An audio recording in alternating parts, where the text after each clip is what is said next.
This next technology topic that I'm going to talk about is iCivics. It is a free game that anybody can play. They actually do ask you to donate, and it's something I've donated to the past, because I do believe that it does such a great thing for our kids. It's provided me with hours of discussion and debate and having kids um, on their website. So it's a worthwhile thing to me. But I mean that's just up for anybody to do if they wish. But regardless of that, it is a free tool, and I selected it because and it is primarily content specific.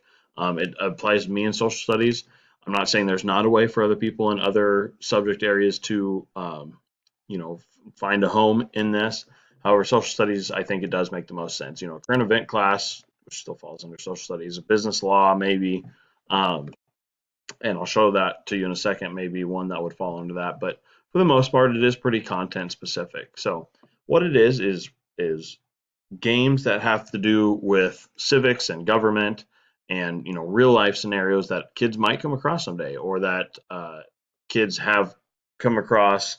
Um, for instance, one of the freedom of speech issue comes up a lot in several games about whether kids have the right to protest or which is decided in the Supreme Court. But uh, regardless of that, it is something that kids can relate to. So that is why I selected this. The purpose is to prove that this is a worthwhile site and to show my parents of my students that these are the kind of things that our students are doing. So if they can ask questions if they want, they can go a step deeper. My job, I think, is as a teacher is to get the conversation started, and then if they can continue that at home, I think it's all for the better. The intended audience, as I said, is for the parents, and finally some of the ISTE standards that it meets.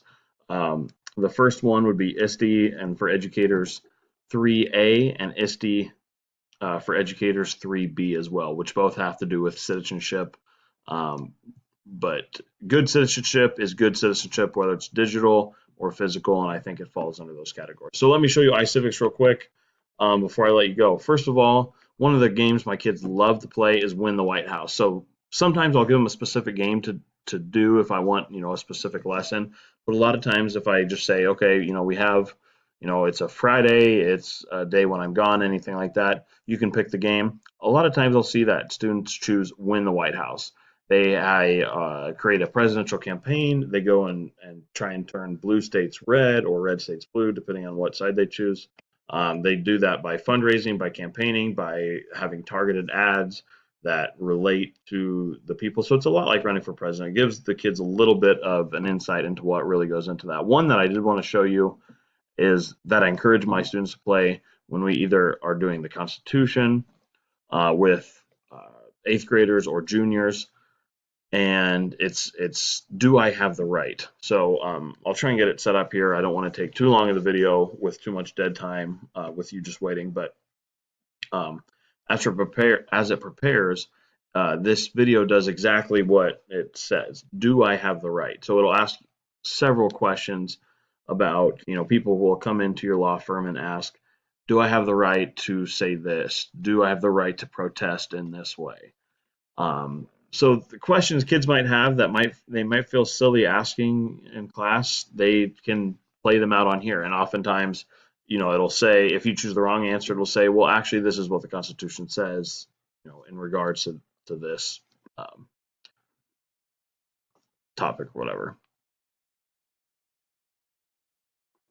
All right, we'll start a new game, Bill of Rights edition. You can experiment with this more. I just want to show you, you know, a little bit about this game.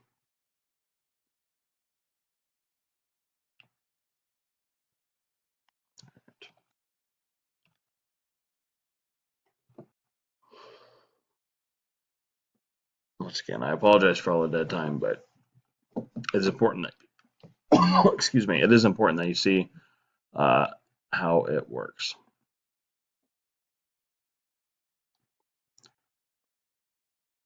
So here's your law firm, grand opening. As soon as it loads, we will have people start to come in.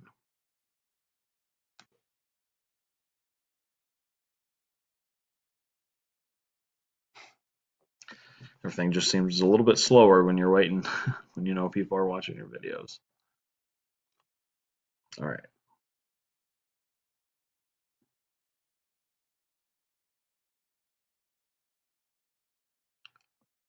Okay. Obviously, you would probably like to do the tutorial. I don't want to waste too much of your time, but it would probably be wise. It would make it a little bit easier for you. All right. So first client, come in.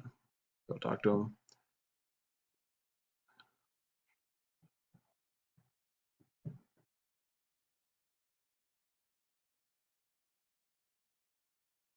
Ooh, I was wrong on that one. Looks like I need to touch them on my freedom of expression.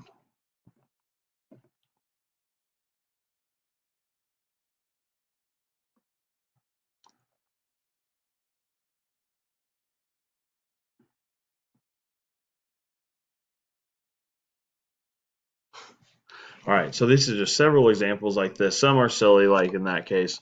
Others are real. You will take some to trial, which is kind of fun. But this is again, this is iCivics. This is just one of the many games they have. I would very much encourage you to go check it out. I'll be honest, I've been looking at it through, a social studies lens. That's my bias, but I'm not saying that there are not other ways to do it. So even if you are another content area teacher or maybe a media specialist looking for ways to intrigue your kids on some enrichment activities, check this out. It's a free game and it's something that I think kids can really relate to and they have a lot of fun while doing it. So I've had several good conversations, questions come about it. So like I said, I encourage it and thanks for your time.